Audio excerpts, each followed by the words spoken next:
Hi hello ಎಲ್ರಿಗೂ ನಮಸ್ಕಾರ. Welcome back to my YouTube channel Reyanshi vlogs.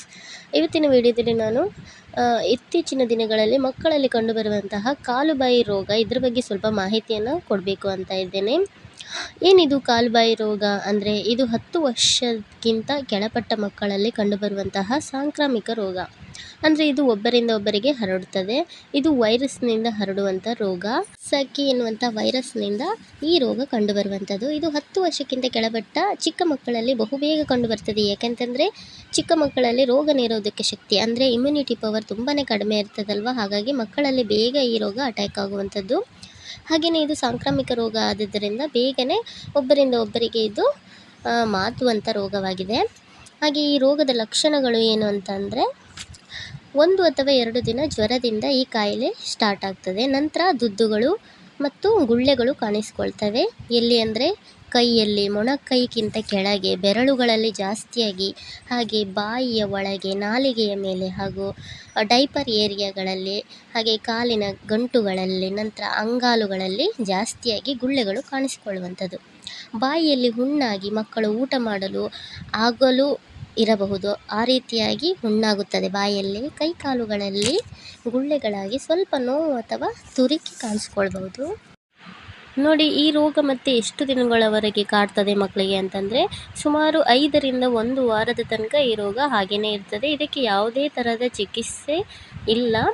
ನೀವು ವೈದ್ಯರ ಹತ್ರ ಕರ್ಕೊಂಡು ಹೋದ್ರೂ ವಿಟಮಿನ್ ಸಿರಪ್ ಕೊಡ್ಬೋದು, ಹಾಗೆಯೇ ಆಯಿಲ್ ಯಾವುದಾದ್ರೂ ಹಚ್ಚಲಿಕ್ಕೆ ಕೊಡ್ಬೋದು ಅಷ್ಟೇ.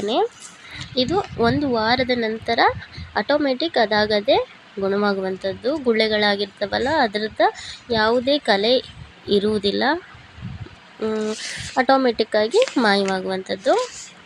ಹಾಗೆಯೇ ಮಕ್ಕಳಿಗೆ ಈ ರೋಗ ಬಂದವಾಗ ಮಕ್ಕಳಿಗೆ ಜಾಸ್ತಿಯಾಗಿ ಎಳನೀರನ್ನು ಕೊಡಬೇಕು. ಯಾಕೆಂದರೆ ಮಕ್ಕಳಿಗೆ ಬಾಯಲ್ಲಿ ಹುಣ್ಣಾಗಿರ್ತದಲ್ವ, ಹಾಗಾಗಿ ಸ್ವಲ್ಪ ತಂಪನ್ನು ಕೊಡೋದ್ರಿಂದ ಮಕ್ಕಳಿಗೆ ಸ್ವಲ್ಪ ಆರಾಮ ಅನ್ನಿಸ್ತದೆ. ನಂತರ ಕುಡಿಯುವ ನೀರಿನೊಂದಿಗೆ 2 ಎಸಳು ತುಳಸಿ ಎಲೆಯನ್ನು ಹಾಕಿ ಕುಡಿಲಿಕ್ಕೆ ಕೊಡಿ. ನಂತರ ತಂಪು ಆಹಾರವನ್ನು ಮಕ್ಕಳಿಗೆ ಜಾಸ್ತಿಯಾಗಿ ಕೊಡಬೇಕು. ಎಳನೀರು, ಹಾಲು, ನೀರು, ಹಾಗೆ ಮೊಸರು, ಮಜ್ಜಿಗೆ, ರಾಗಿ ಅಂಬಲಿ ಇಂತಹ ಆಹಾರವನ್ನು ಜಾಸ್ತಿಯಾಗಿ ಕೊಡಬಹುದು. ನೀವು ಈ ರೋಗವನ್ನು ಬಾರದಂತೆ ಹೇಗೆ ಮುಂಜಾಗ್ರತೆ ಕ್ರಮವನ್ನು ವಹಿಸಬೇಕು ಅಂತಂದರೆ ಮಕ್ಕಳನ್ನು ಹೈಜೀನಿಕ್ಕಾಗಿ ಇಟ್ಕೊಳ್ಬೇಕು. ನಂತರ ಎಲ್ಲಾದರೂ ಹೊರಗಡೆ ಕರ್ಕೊಂಡು ಹೋದರೆ ಹೊರಗಡೆಯ ವಸ್ತುಗಳಿರ್ತವಲ್ಲ ಅವನ್ನೆಲ್ಲ ಮಕ್ಕಳಿಗೆ ಮುಟ್ಲಿಕ್ಕೆ ಕೊಡಬಾರ್ದು. ಹಾಗೆಯೇ ಕೋಲ್ಡ್ ಆಗಿರುವವರು, ಸೀನ್ತಾ ಇದ್ದಾರೆ, ಕೆಮ್ತಾ ಇದ್ದಾರೆ ಅಂದರೆ ಅವರಿಂದ ಸ್ವಲ್ಪ ಮಕ್ಕಳನ್ನು ದೂರ ಇರಿಸಿ.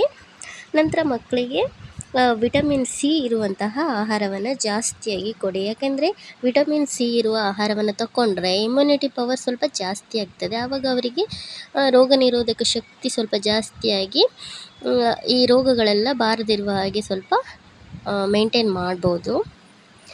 ವಿಟಮಿನ್ ಸಿ ಯಾವುದ್ರಲ್ಲೆಲ್ಲ ಇರ್ತದೆ ಅಂದರೆ ನೀವು ಲಿಂಬು ಜ್ಯೂಸನ್ನು ಮಾಡಿಕೊಡ್ಬೋದು ಮಕ್ಕಳಿಗೆ, ಹಾಗೆ ಕಿತ್ತಳೆ ಹಣ್ಣನ್ನು ಜ್ಯೂಸ್ ಮಾಡಿಕೊಡ್ಬೋದು. ಈ ರೀತಿಯೆಲ್ಲ ಹಣ್ಣನ್ನು ಕೊಟ್ಟರೆ ಅವರಿಗೆ ಸ್ವಲ್ಪ ಹೆಲ್ಪ್ ಆಗ್ತದೆ. ORS ಪೌಡರ್ ಜ್ಯೂಸ್ ಇರ್ತದಲ್ಲ ಸಿಗ್ತದೆ, ಅದನ್ನು ಸಹ ಮಕ್ಕಳಿಗೆ ಕೊಡ್ಬೋದು.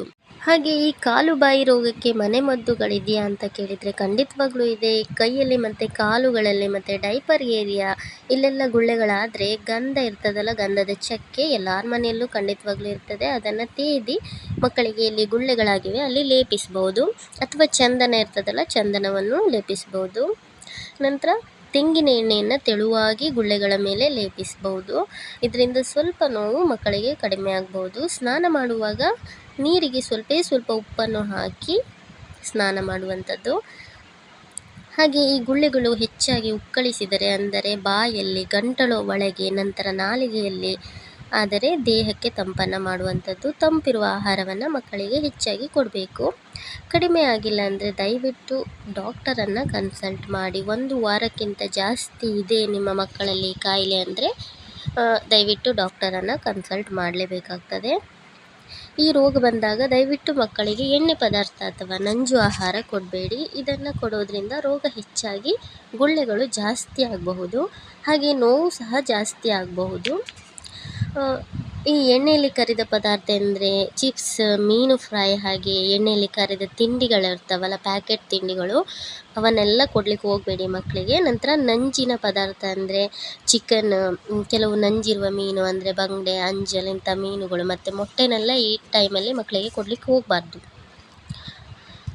ಇದನ್ನೆಲ್ಲ ಸ್ವಲ್ಪ ಕಡಿಮೆ ಮಾಡಿ ಮಕ್ಕಳಿಗೆ ಹೆಲ್ದಿಯಾಗಿರುವಂತಹ ತರಕಾರಿ ಅಥವಾ ಫ್ರೂಟ್ಸನ್ನು ಜಾಸ್ತಿಯಾಗಿ ಕೊಡಿ.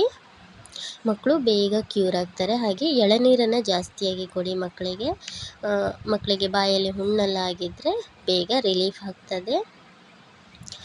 ಹಾಗೆಯೇ ಮಕ್ಕಳಿಗೆ ಸಡನ್ನಾಗಿ ಈ ರೀತಿಯಾಗಿ ಗುಳ್ಳೆಗಳಾಗಿದೆ ಅಥವಾ ಜ್ವರ ಬರ್ತಾ ಇದೆ ಅಂದರೆ ಇದು ಈ ರೋಗದ ಲಕ್ಷಣಗಳೆಂದು ನೀವು ಬೇಗನೆ ತಿಳ್ಕೊಳ್ಬೇಕು. ಹಾಗೆ ಅದಕ್ಕೆ ನೀವು ಚಿಕಿತ್ಸೆಯನ್ನು ಪ್ರಾರಂಭಿಸಬೇಕು. ಹಾಗೆ ಈ ಕಾಯಿಲೆ ಬಂದರೆ ಮಕ್ಕಳಲ್ಲಿ ಹಸಿವು ಕಡಿಮೆ ಆಗ್ತದೆ. ಹಾಗಾಗಿ ಮಕ್ಕಳು ಊಟ ಮಾಡಲು ಹಿಂಜರಿತಾರೆ. ಹಾಗಾಗಿ ಮಕ್ಕಳಿಗೆ ಸ್ವಲ್ಪ ಗಂಜಿ ರೂಪದಲ್ಲಿ ಅನ್ನವನ್ನು ಮಾಡಿ ಕೊಡ್ತಕ್ಕದ್ದು. ಸೊ ಈ ಸಾಂಕ್ರಾಮಿಕ ರೋಗ ಬರಬೇಕಿದ್ರೆ ಮುಂಚೆನೇ ಮುಂಜಾಗ್ರತೆ ಕ್ರಮವನ್ನು ವಹಿಸಿ ನಿಮ್ಮ ಮಕ್ಕಳನ್ನು ಆರೋಗ್ಯವಾಗಿ ಕಾಪಾಡಿಕೊಳ್ಳಿ. ಹಾಗೆಯೇ ಈ ವಿಡಿಯೋನ ಹೆಚ್ಚು ಶೇರ್ ಮಾಡಿ ನಿಮ್ಮವರಿಗೂ ತಿಳಿಸಿಕೊಡಿ. ಹಾಗೆ ನನ್ನ ವಿಡಿಯೋನ ಲೈಕ್ ಮಾಡಿ, ಶೇರ್ ಮಾಡಿ, ಸಬ್ಸ್ಕ್ರೈಬ್ ಮಾಡ್ಕೊಳ್ಳೋದನ್ನು ಮರಿಬೇಡಿ. Thank you for watching.